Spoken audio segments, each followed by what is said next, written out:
Muy buenas tardes a todas y a todos.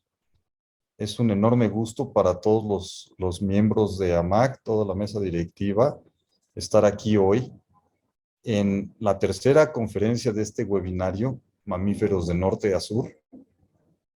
Mi nombre es Enrique Martínez Meyer y a nombre de toda la AMMAC, de la Asociación Mexicana de Mastozoología, les damos la bienvenida y agradecemos mucho la participación de ustedes como audiencia y en particular pues queremos agradecer a la doctora Winifred Frick, quien ha aceptado muy amablemente la invitación para impartir la conferencia del día de hoy. También queremos agradecer al Consejo Nacional de Ciencia y Tecnología, CONACYT, por el apoyo financiero para la realización de este evento. Como ustedes saben, bueno, este webinario, esta serie de conferencias durante esta semana, pues la realizamos al igual que el año pasado debido a que no hemos podido tener nuestro Congreso Nacional de Mastozoología de manera presencial. Esto se llevará a cabo en el 2022. Entonces, bueno, teniendo la oportunidad de la virtualidad, pues invitamos a eh, científicos y científicas de muy alto nivel académico para que nos den conferencias y pues tengamos una visión también mucho más amplia sobre la mastozoología más allá de la mastozoología mexicana. Aquí presentes les presento a los miembros de la mesa directiva. Está el maestro en ciencias Alejandro González, que él es el secretario de AMMAC, la maestra en ciencias Zaira González, que ella es la tesorera, y se encuentra también con nosotros la doctora Gabriela Monroy, que está encabezando la Comisión de Gestión y de Vinculación de la AMMAC. Y todos nosotros, pues somos el comité organizador de este webinario, a quienes también les agradezco toda su participación. Ahora le paso la palabra a la doctora Gabriela Monroy para que nos haga una semblanza de la doctora Winifred. Adelante, Gaby. Muchas gracias, Enrique. Bueno, la doctora Winifred Frick es jefe científica en la Bat Conservation International y profesor investigador asociado en Ecología y Biología Evolutiva en la Universidad de California en Santa Cruz. La doctora Frick ha estudiado murciélagos por 20 años y ha trabajado alrededor de todo el mundo para estudiar y proteger las poblaciones de murciélagos.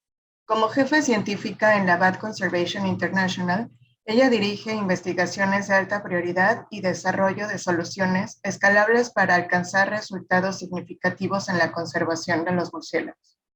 Su investigación se enfoca en estudios de campo empíricos de la mano con análisis cuantitativos para dirigir los datos a los vacíos de información que existen y de esta manera proponer acciones de conservación en murciélagos. Pueden conocer más de su trabajo en la página de Bat Conservation International, www.batcon.org.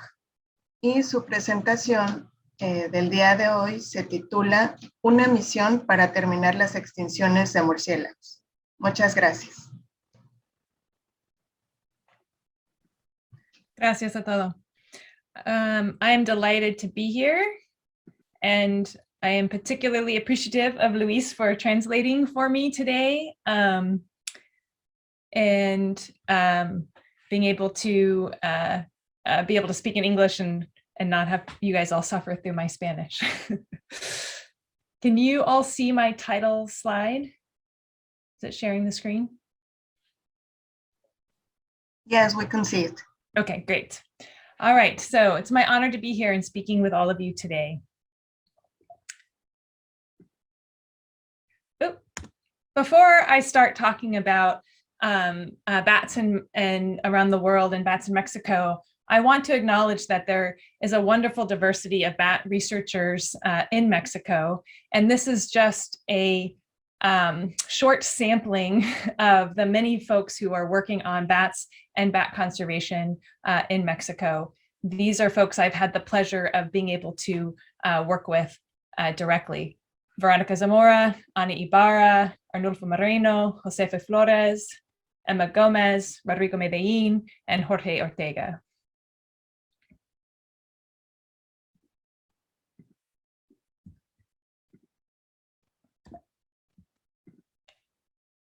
As we all know as mammalogists, that bats are the only mammal capable of true flight. And this ability to fly really gives bats a type of superpower. It means that bats have been able to disperse across the planet, and bats are found on every continent except Antarctica. And flight also provides gives a pathway for diversification. Bats account for 20% of all mammalian diversity, and there's now over 1,400 different species of bats recognized around the world, and we're still describing new species every year.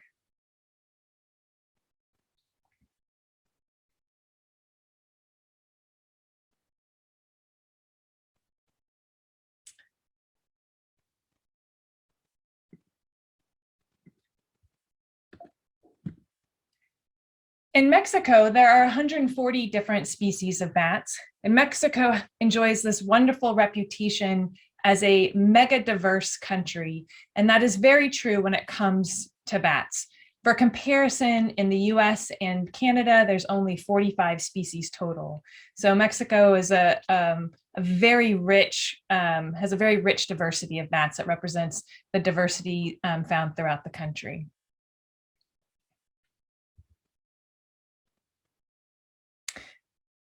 Now, bats play many important roles around the world in terms of the ecological roles that they play, and they're important consumers of agricultural insect pests as one of the primary ecosystem services that they provide.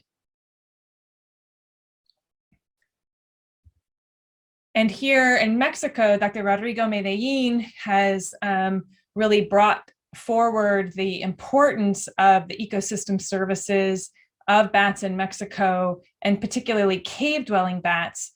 And this is actually a video from the bat volcano in Calakmul. And I'm sharing it to visualize when we think about how each individual bat is spending its night consuming insects out of the night sky, and the sheer quantity of bats performing the service. This has real economic value to farmers. In the United States, it's been estimated that the economic value of insect-eating bats can provide $23 billion of value to US farmers.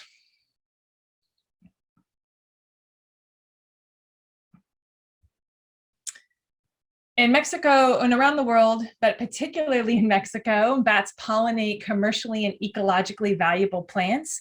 This is the lesser long-nosed bat pollinating the cardone cactus. And my colleague, Dr. Veronica Zamora, has recently quantified the economic value of bat pollination services to pitaya in central Mexico.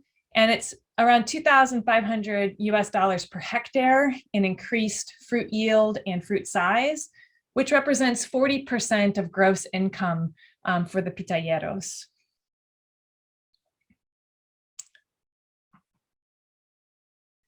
And of course, bats also pollinate the agaves, which are part of the national symbol in Mexico of tequila too. And we'll talk more about that later. Finally, bats disperse seeds in tropical forests, and some of the foundational work on the role of seed dispersal of bats has been in tropical forests in Central America and in Mexico. And lastly, bats are recognized now, increasingly recognized as having superpowers. Again, this ability of flight not only means that they're highly diverse, but they have unusual longevity for mammals of their size. And there's lots of folks who are studying the unusual immune systems of bats to be able to understand more about how their immune systems and longevity works to help inform ways that could benefit humans. I always like to show this picture of a pallid bat because they are immune to scorpion venom. And so that's another superpower. They just have these very unusual abilities. And I had already put this slide together. And then just yesterday, or just this week, there was a recent National Geographic study or paper that came out, article that came out talking about how bats are the real superheroes. So this idea of bats having superpowers is also, we can attribute to Rodrigo Medellin as well.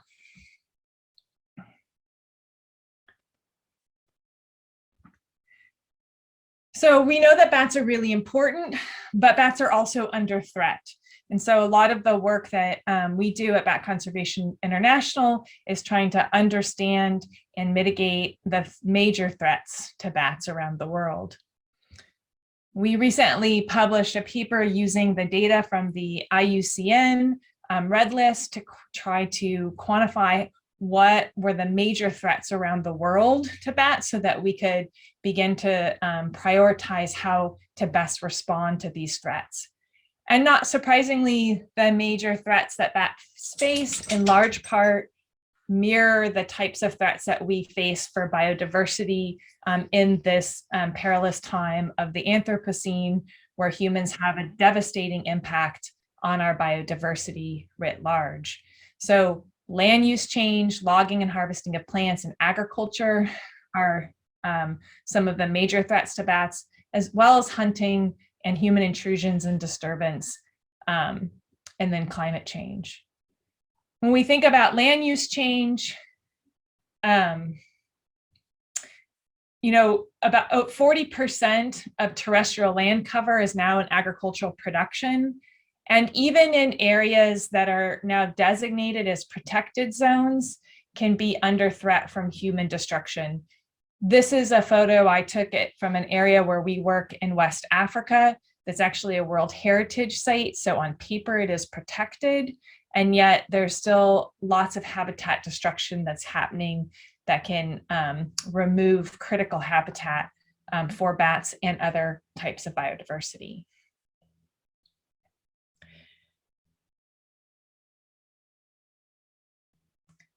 In large parts of Asia and in some parts of Africa, bats are an important source of protein and an important cultural part of the diet.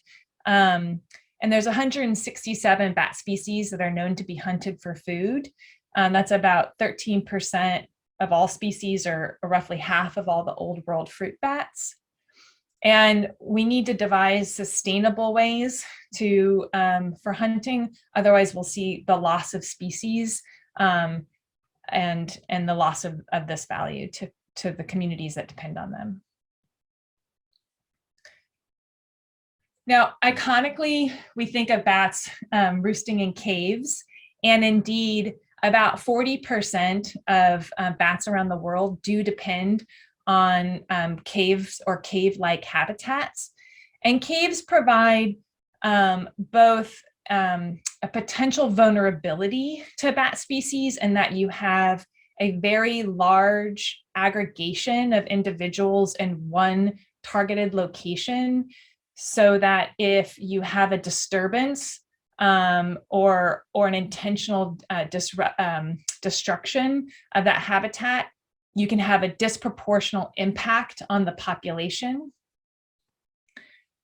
But that targeted area also provides us an opportunity for conservation action, because by targeting protection of critical cave habitats, we can ensure that populations aren't impacted, or even keep species that may be down to just a single roost to still be able to exist on the landscape.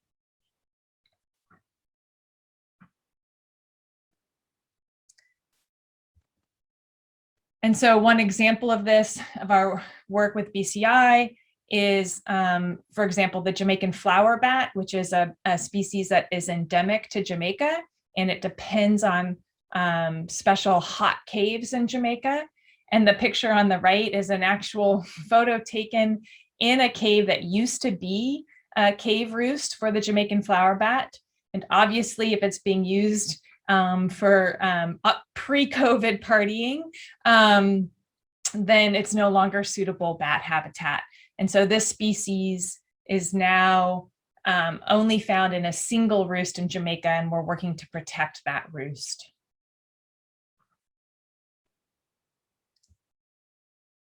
Other types of threats include the threat of disease.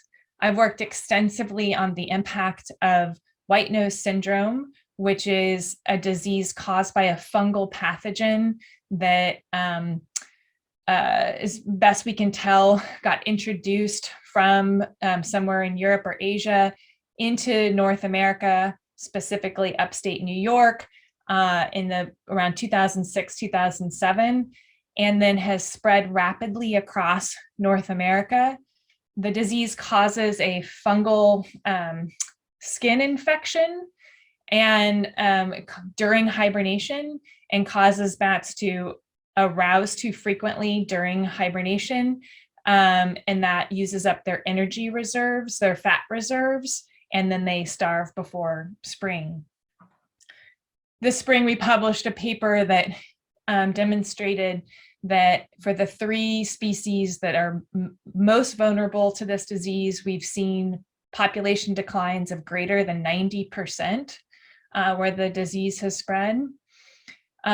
This map shows the progression in disease. The colors represent different years that the pathogen or disease were detected. And it is now fairly widespread in Texas, in central Texas, with the cave myotis. So it is now on species that share a range with Mexico. However, we do know this, and it's very close to the border of Mexico now, but we do know that the way the disease works is it primarily infects and harms bats during hibernation periods. So parts of Mexico where bats are not routinely hibernating for long periods of time, we remain optimistic that it will not have a negative impact. However, we need to remain vigilant and make sure that we're tracking the potential spread now that it is right along the border.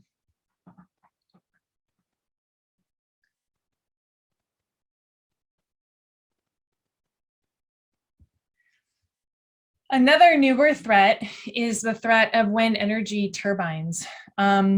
We've known that wind energy turbines, which are an important part of growth for replacing fossil fuels and providing renewable energy in our global fight against climate change. Unfortunately, wind turbines also kill large numbers of bats. Specifically, they tend to kill large numbers of long distance migratory bats like the hoary bat. And we've recently published a paper that looked at the potential impact of that mortality on the population viability of hoary bats. And the results are alarming, that we could see very rapid decline of this species across North America in the next 10 years. So we know that there are solutions.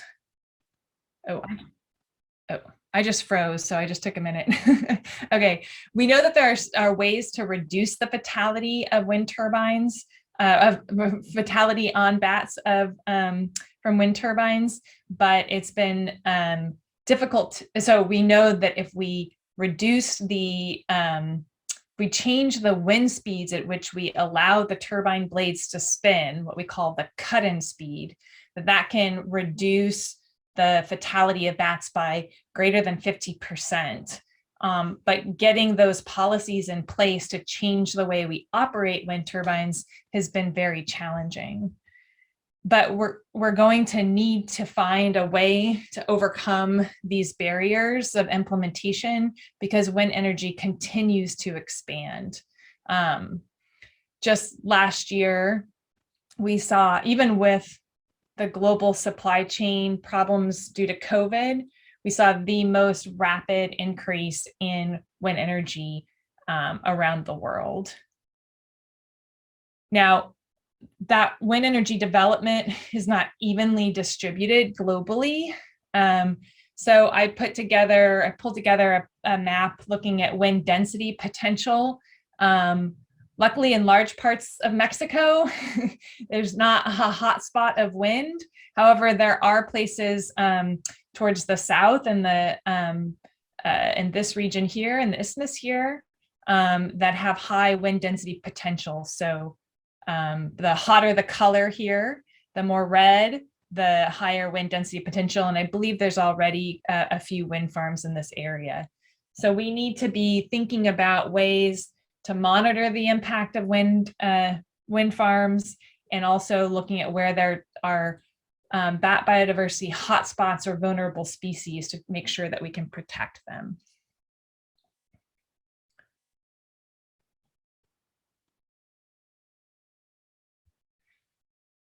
So going back to our global view of thinking about the status of bat populations around the world, using the current IUCN Red List data, which has its limitations, but still serves as the primary source of information we have for comparing different species around the world. There are currently 23 critically endangered bats, 84 endangered bats, 110 vulnerable species, and 239 data deficient species. And so those three categories, critically endangered, endangered, and vulnerable, make up the three categories that IUCN consider as threatened species. We also know that species that are data deficient tend to also be rare and may also be imperiled. But perhaps more concerning is that if we look at what we know about the population trends of bats, this is actually a comparison of the population trends of species that are classified as either least concerned or near threatened, which are the two groups considered by IUCN to be not of conservation concern. And what you can see is that we know significantly less about the population trends of bats than we do relative to other mammals or to birds, and that over 50% of the bats that are classified as least concern or near threatened, we don't know their population trend, and another 25% have decreasing population trends.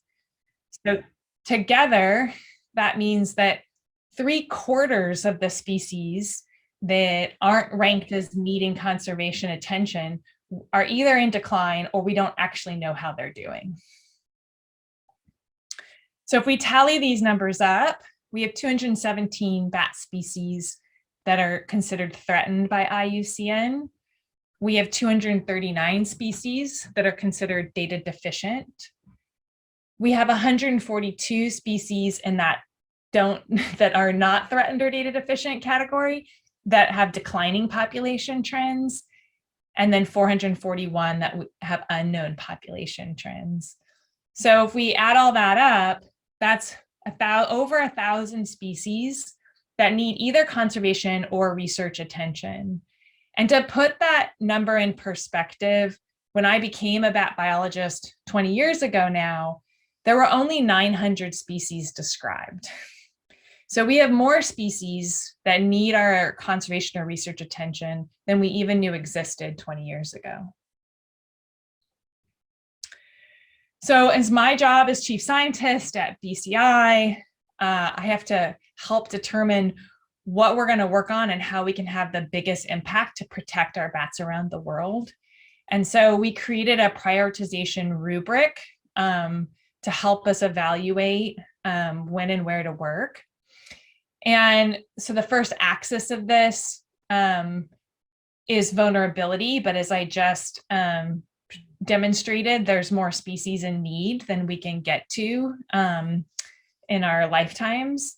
And so we also added feasibility, which was our ability as an organization at BCI to take action, and then also impact, to be able to assess our ability to actually address a threat and take action that could protect species or their habitat.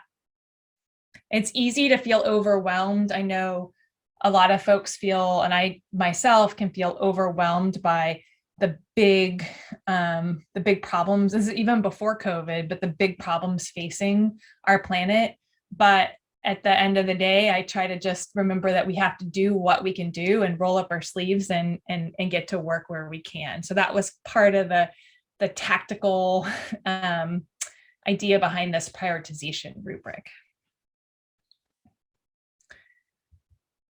I also want to point out that in conservation, there is a strong movement and growing body of evidence of recognizing we need to use evidence where we can because resources tend to be limited, that we have to compile and use and share the information that we have so that we can advance effectively. And so there is a great group called Conservation Evidence that's based in the UK at Cambridge.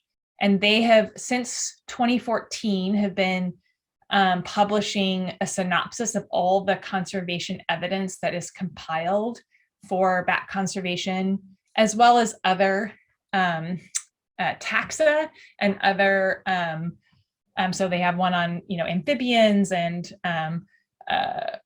other mammals, and as well as like other kinds of like landscapes and actions.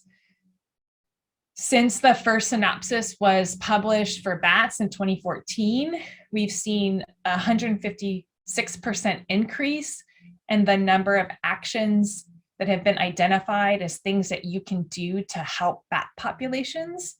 However, 60% of these actions still lack any evidence. So we have a lot of work to do to continue to accumulate and publish evidence of testing whether things work to actually help populations or species. And so at BCI, we have come out with our strategic plan last year and have focused our work around 4 core mission areas. One focused on endangered species interventions, where we're targeting critically endangered bats where we can take focal conservation action to prevent their extinction.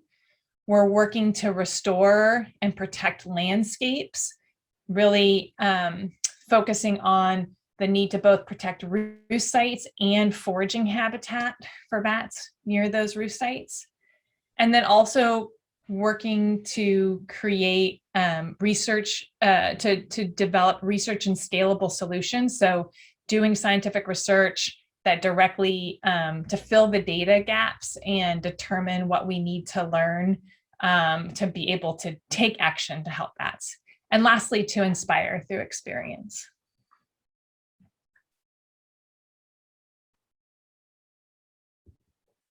So for the rest of the day, I want to focus on just one part of this work that we're doing because it relates most directly to Mexico, and that is in our mission to protect and restore landscapes, the work that we're doing to restore agave forage and protect roosts of pollinating bats that are binational, that migrate from Mexico into the United States. So there are 3 species of bats that are binational, that migrate or live in Mexico, but spend part of the year in the southwestern United States. The Mexican long-nosed bat, Leptonicterus nivalis, which is currently endangered, federally listed in both Mexico and the United States. The lesser long-nosed bat, Leptonicterus yerbabueni, which is was recently removed from endangered status in Mexico in the US. And then the Mexican long-tongued bat, Carenicterus mexicana, which is classified by IUCN as near threatened and is a little more cryptic. It doesn't, we know a little bit less about this species. So for the rest of the day, I'll be talking about the 2 sister species, Leptonicterus nivalis and Leptonicterus yerbabueni. And I'll start off with Yerba Buena because this is a species that I've worked on in Baja California. It is migratory and it spends winters in central Mexico and then migrates up into the Sonoran Desert in the spring and summer, following a nectar corridor of primarily columnar cacti, but also in some areas feeds on agaves. And it's the primary pollinator of cardone cactus and also pollinates pitayas and saguaros. And it was the first species to be delisted from endangered status in the United States. And this is really due to the work that Dr. Rodrigo Medellin led of, in fact, it was delisted first in Mexico and then US followed Mexico's example. And so this is considered a great success story in terms of research and monitoring, demonstrating that this species had recovered and was also more abundant and widespread than previously thought. And I've worked on this species in Baja, where trying to determine whether the population in Baja is migratory or resident year-round. And we're still continuing to gather evidence, but the evidence we have to date highly suggests that the species in Baja is migratory and that the bats are migrating over the Gulf of California and doing this remarkable, so they show up in Baja in April and May. And what's even more remarkable about this is that they're showing up very, very pregnant. And so they're doing this long distance migration in the late stages of their pregnancy. And then they're giving birth to pups that are roughly 1/3 of their size. This is a pup that was actually born that day. And so the nectar resources when they arrive in Baja are really critical. Really, the nectar resources when they arrive to any of their maternity roosts, whether they're in the Pinacate or in Baja, are critical because they've done a long distance migration and they're pregnant and lactating, which we know are the most energy intensive times for bats. So, but for lesser long-nosed bats, a lot of that nectar corridor relies on columnar cacti, which have a more reliable flowering phenology, and densities of columnar cacti, at least in Baja, still tend to be relatively high. Whereas the sister species, Leptonicterus nivalis, its migratory corridor is in a range where it primarily depends on agaves. And just like the columnar cacti, the agaves provide energy-rich nectar for the bats when they arrive to their roost sites, ready to give birth. And of course, the bats are also pollinating the agaves and performing this really valuable ecosystem service. And I can watch these videos all day. But of course, agaves provide not just nectar for the bats, but also provide really valuable cultural and economic resources for agrarian communities throughout Mexico. And they're really important parts of these landscapes. But due to overgrazing and overharvesting, fire, and other land conversions, there's been a dramatic reduction in the amount of standing agave forage for bats. And so this is, one of the primary threats to the species in addition to the direct threats at their roosts. And so this species, unlike its sister species, Leptonicterus yerba buena, is not a conservation success story yet. Its population has declined by 50%, and it is still considered endangered by the IUCN, as well as is federally protected in Mexico and the United States.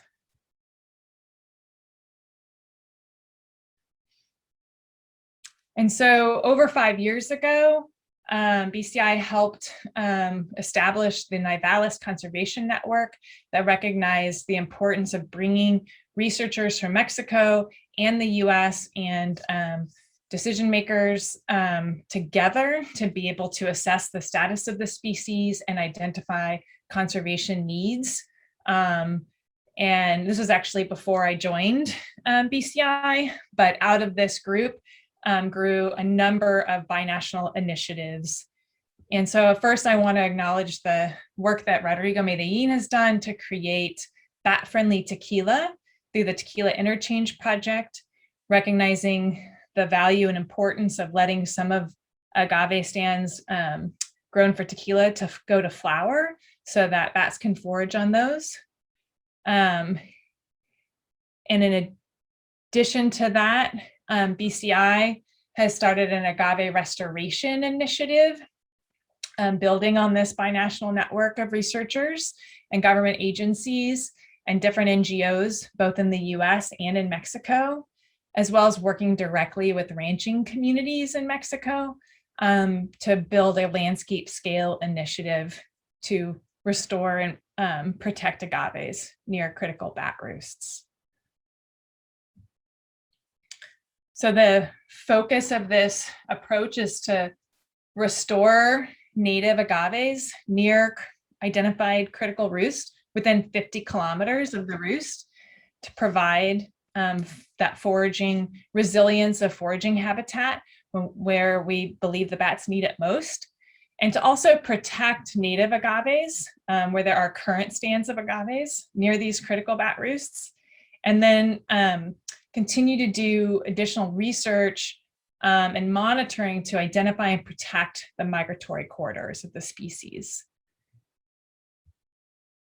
And our approach is really focused on restoring agaves near roost in the migratory corridor for both bats and people. We're working extensively with ejidos and the communities in these areas to build sustainable ranching practices and recognizing the value of agaves to both the communities and to the bats.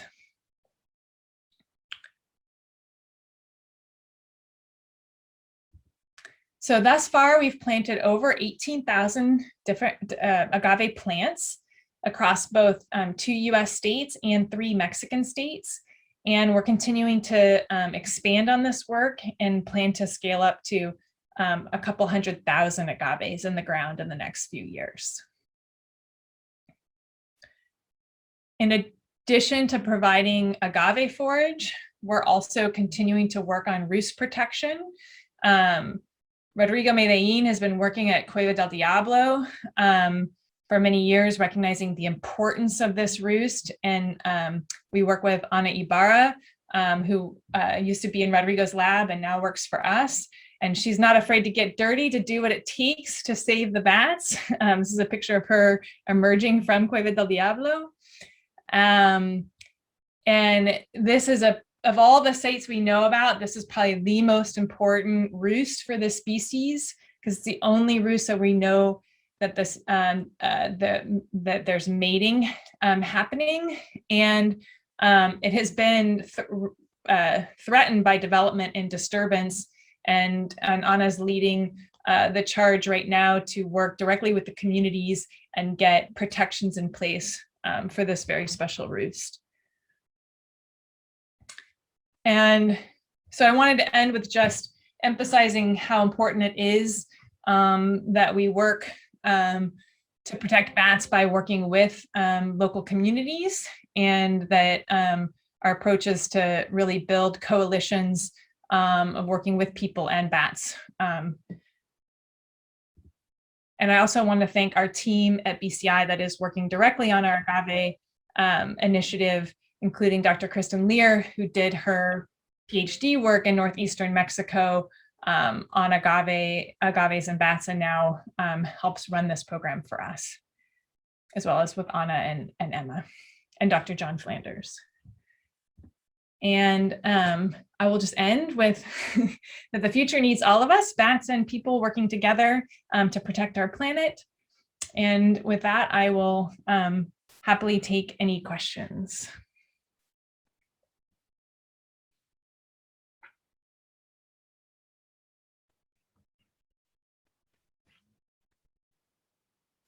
Thank you very much, Dr. Frick. Muchas gracias, doctora Frick. Aquí tenemos algunas cuantas preguntas por parte del auditorio. Voy a hacerle algunas, por favor. Permítame un segundo.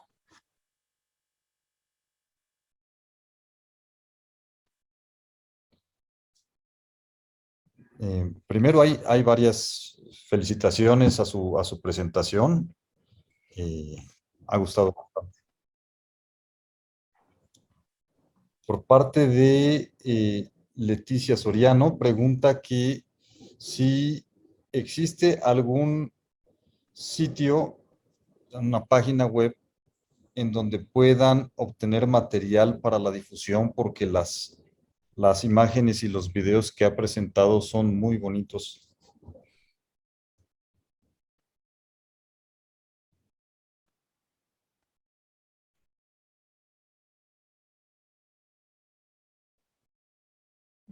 Oh, well, thank you very much. Yeah, so let me think of my answer so that you don't have to translate my rambling. So the best way, we don't right now at Bat Conservation International have a system for public access to some of those photos. But if the person wants to email me directly, I can share some, but not all. Some of the photos I have only, like the beautiful videos of the bats foraging on the agaves. I helped with the filming of those, and so I can use them, but I'm not at liberty to share them, sadly.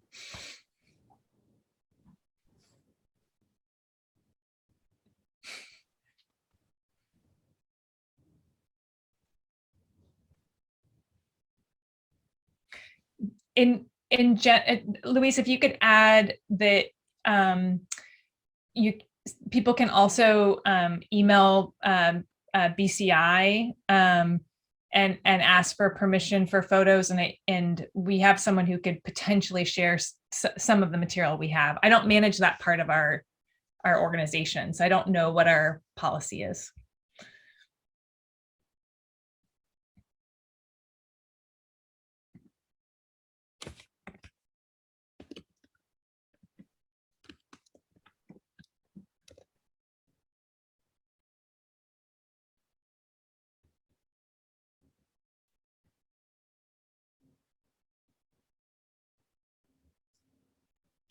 Muy bien. La siguiente pregunta, ¿sí me escuchas tú, Lewis?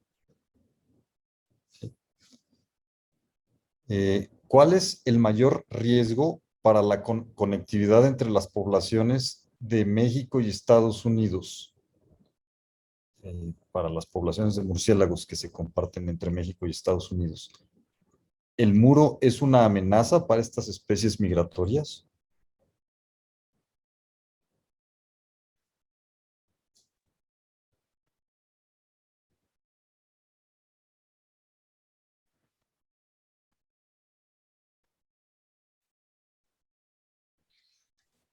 Well, hopefully they can fly over the wall. Hopefully the wall just blows over at some point. I don't know if I don't know of anybody doing any monitoring. I know there's been some work in areas along the border in terms of people using caves near the border, and that might, if people are needing to take refuge in caves during, if they're migrating over the border, that could potentially impact, but I haven't worked on that directly. I think more generally, the type of like just general land use change and the ways that we're using the landscapes, and roost disturbance, and is probably the primary threats versus the wall per se.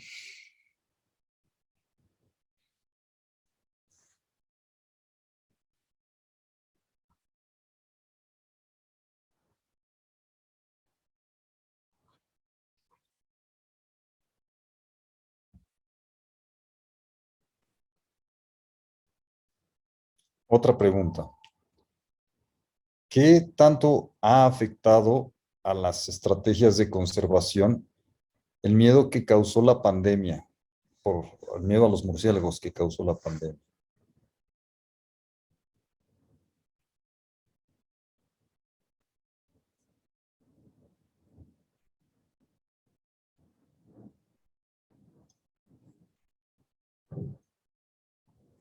Yeah, that's a great question. Initially, there was a lot of concern about public opinion about bats due to the association of bats being ancestral reservoirs for coronaviruses. Early on, we did see some persecution and some fear. I think there was also a lot of work done on the part of the global bat research community to be to speak up for bats. And a lot of the media interest that we have seen has used, bats and disease as the news hook, but then has pivoted to talking about the importance of bats and why we should value bats, just like that National Geographic article I mentioned in my talk. I'm going to pause there. I have another part to this answer, but I'll let you do that part first.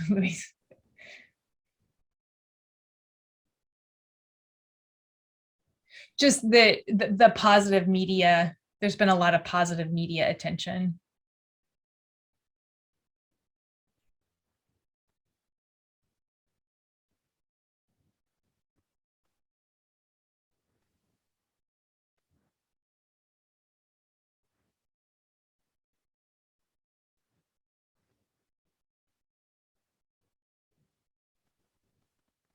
And the second part is there also was concern about the risk that bat researchers could pose to bats in terms of exposing bats to SARS-CoV-2, the virus that causes COVID.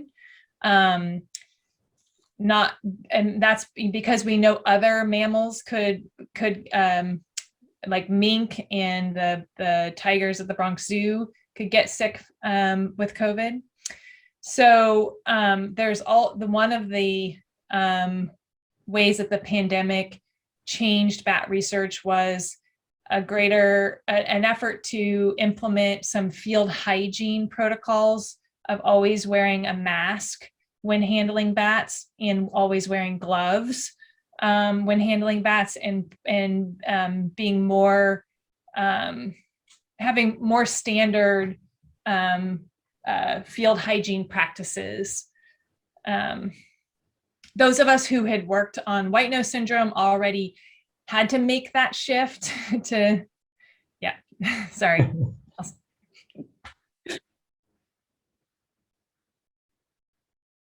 Yeah.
So I put in the chat a link to the IUCN SPAT specialist group has a committee on One Health that has come up with guidance for how to do responsible field hygiene with bat research post-COVID. So people can check that out.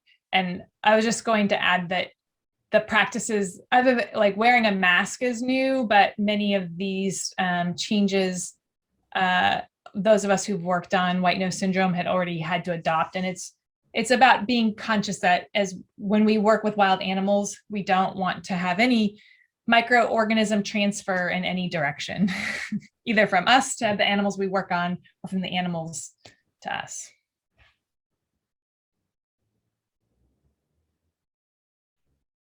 The IUCN bat research, bat specialist group, sorry.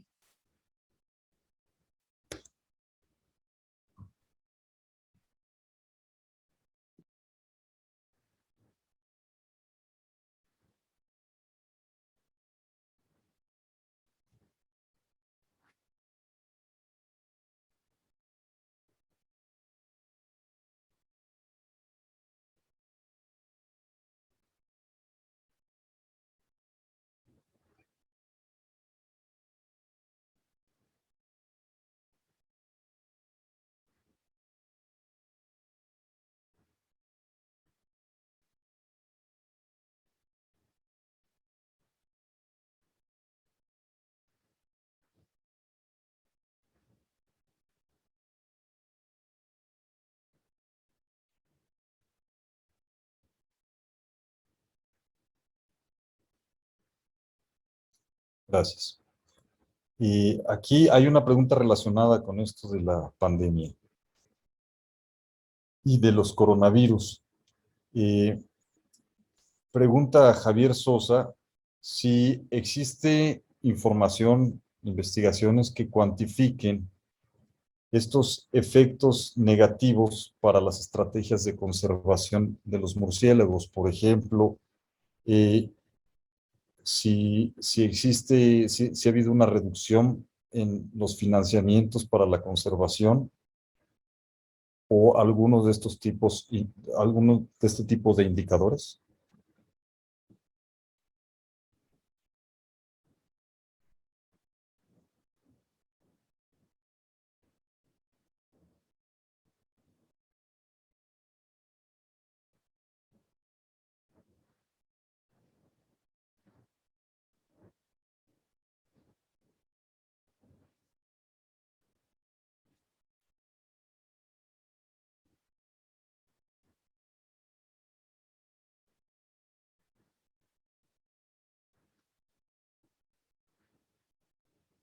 Okay, thanks. Yeah. Surprisingly, at least for our organization, we were fairly resilient to any negative impacts. I think that is likely because we have a very strong member base that felt like bats were maybe at risk from the being in the news associated with COVID. And also that even though many people faced social or economic hardship during the pandemic, that there were also many people who did not lose their jobs and also could not travel or do other things that they might spend their income on. And so we actually saw an increase in giving. And then there has also been an increase in some forms of federal funding, which is related in part to the pandemic in terms of federal programs to provide financial relief, also research dollars. Sorry, I'll stop. I promised I was going to be short on the answers. I'm not so good at that.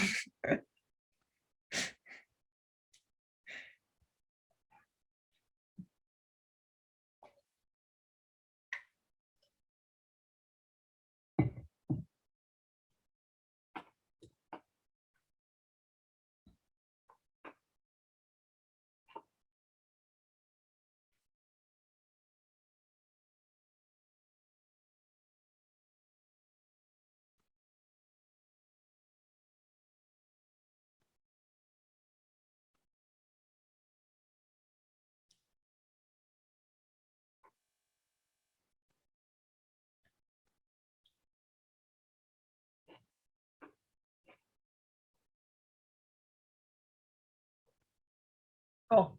I don't think I don't have to keep going. So the short answer is no, there weren't negative impacts on our budget.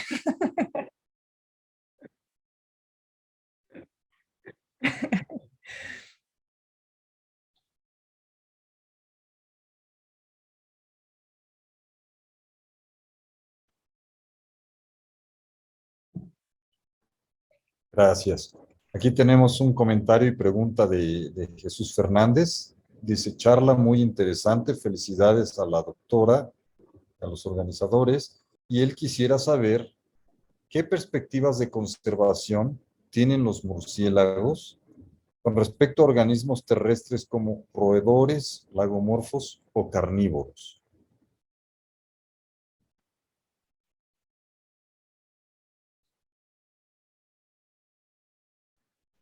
Sí, bueno, al principio es la felicitación y la pregunta es, ¿qué perspectivas de conservación tienen los murciélagos con respecto a organismos terrestres como roedores, lagomorfos o carnívoros? Lagomorfos son liebres y conejos, Lewis. Rabbits, lagomorphos, yeah, rabbits. Yeah, that's right. I got carnivores. Carnívoros, yeah. Yeah.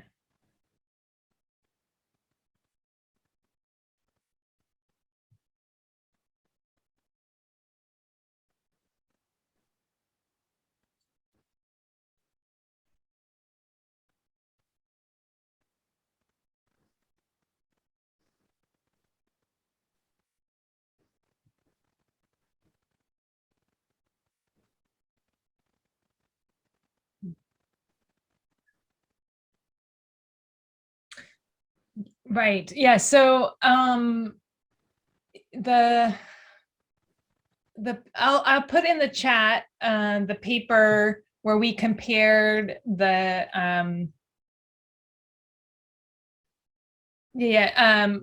a paper where we compared for all other mammals based off the IUCN. In general, the level of imperilment, meaning the proportion of species that are ranked as being threatened by IUCN, is not too different than other mammals, but the proportion of species ranked as data deficient is significantly higher. So we see similar levels of threatened status, higher levels of data deficiency and lack of knowledge. And so similar levels of threatened status, but higher levels of data deficiency or of data deficiency in bats compared to other mammals.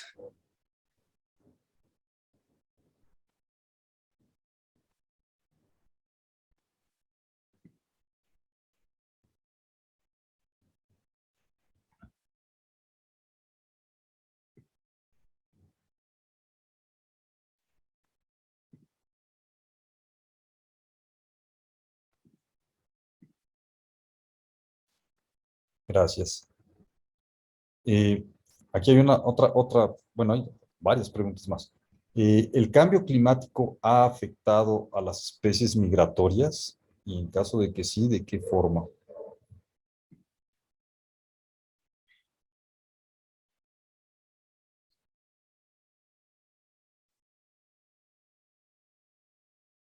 Yeah, so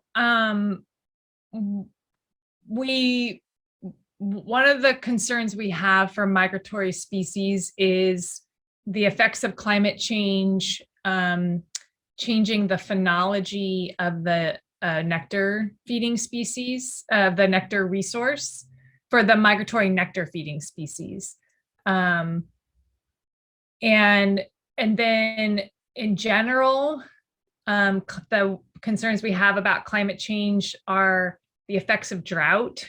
We know that increased aridity and drought, it reduces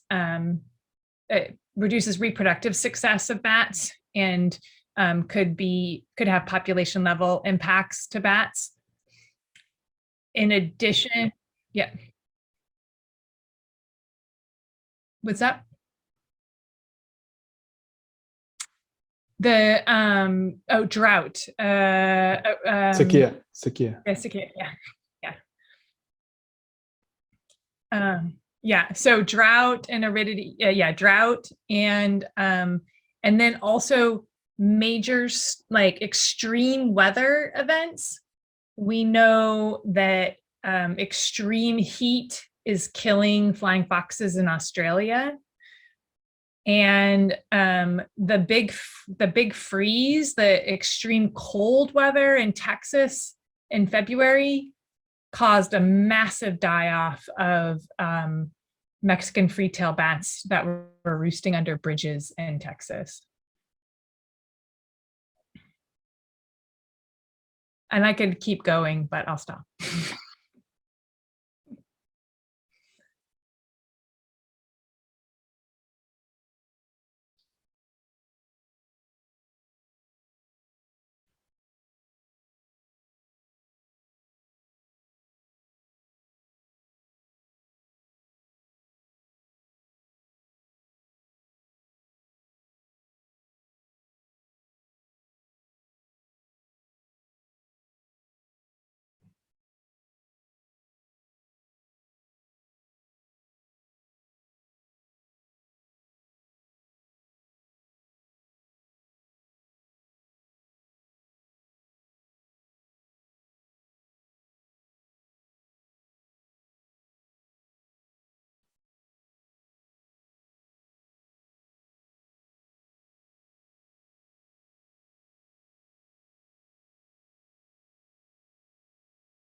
Gracias. Hay un par de preguntas más. Dice, las turbinas de viento para la generación de energía son un problema no solo para los murciélagos, también para las aves. ¿Hay alguna iniciativa para que haya un cambio en la tecnología de estos sistemas y sean menos agresivos a las especies voladoras?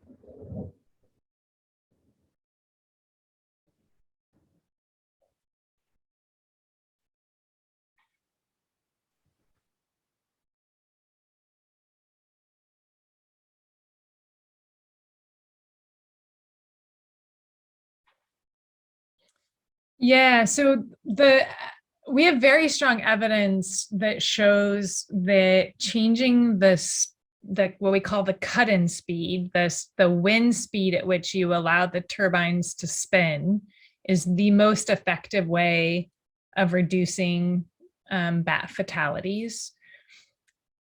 I don't know whether that also reduces bird fatalities. My understanding is that wind turbines, especially the big monopole designs, can be a problem for some bird species in some areas, but don't have the same level of fatality rate that we're seeing with bats. There has, the monopole, so the new style of wind turbines that have like the big pole and that are really high. Okay,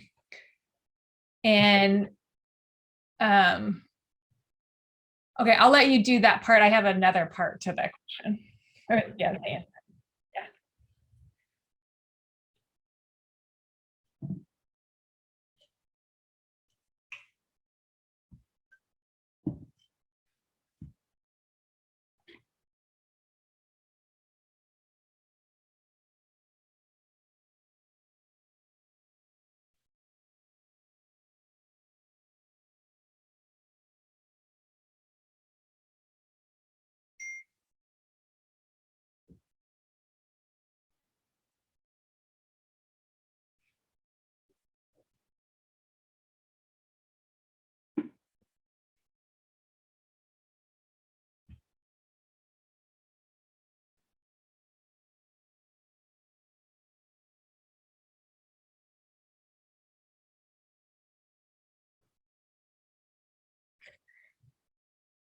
Great. So then the other part is there has also been quite a bit of research on acoustic deterrence, using sound to try to discourage bats from flying into the area where the blade's been. That has been more variable in its success. It seems to work for some species in some situations, but not for all. And it's unclear whether that would affect birds at all, or could have other negative non-target effects because you're blasting high frequency sound out into the landscape.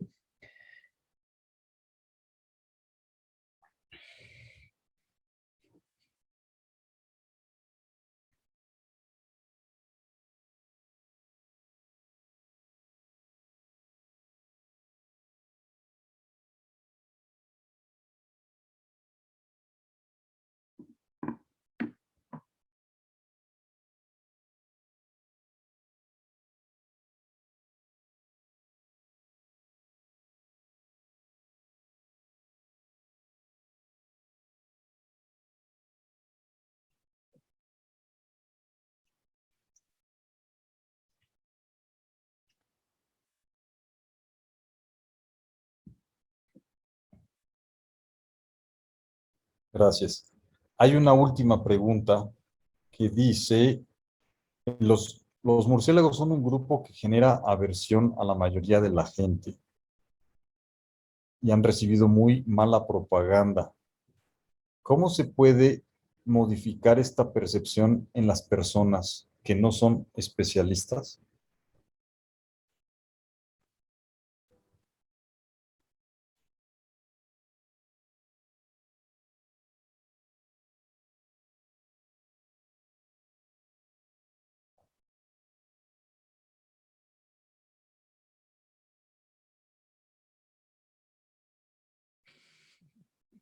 We embrace it. That's our weird and freaky. No. No. That is the big challenge, right, as bat biologists, is to help people understand and change their views about the importance of just how fascinating bats are. I think that's really the best way to try to change opinions, where, you know, I think a lot of people only hear about bats maybe in the context of Mamíferos. And then when you explain that there's, you know, bats that act like hummingbirds, there's nectar feeding bats, right? There's bats that eat fish. There's that most bats are consuming insects. That my favorite is the pallid bat that eats scorpions. How could you not love a bat that's eating your alacranes, right? So, you know, pointing to the great diversity, that there's a lot more bats than just the, you know, 3 species that specialize on blood feeding. And the relatability of bats also being mammals, and what incredible moms bats are in terms of the investment they give into their pups, giving birth to those huge babies. Any woman who's ever given birth looks at the size of that newborn bat pup and thinks, oh my Lord. So finding those relatable characteristics.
And one other last point on that is talking to kids. Kids love bats. They're fascinated by bats, and educational programs directed at kids, you can really get to the heart of everybody if you can have the kids explain just how amazing bats are.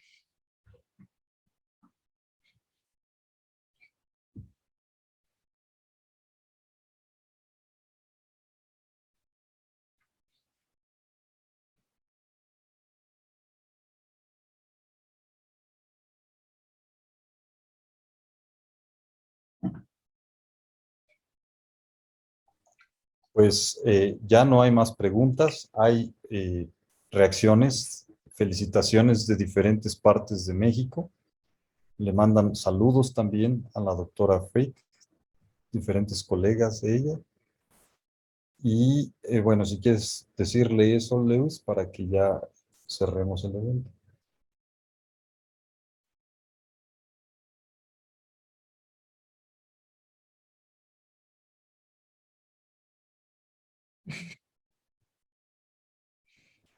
Well, it's been my pleasure. It's been an honor to be here with all of you guys today. So. Muchas gracias, Winifred. Para AMMAC es un honor haberte tenido hoy acá. Muchas gracias a todas las personas que atendieron a esta conferencia fascinante. Bueno, a todos los mastozólogos nos parecen fascinantes los murciélagos. Muchas gracias a todos por su atención y nos vemos mañana.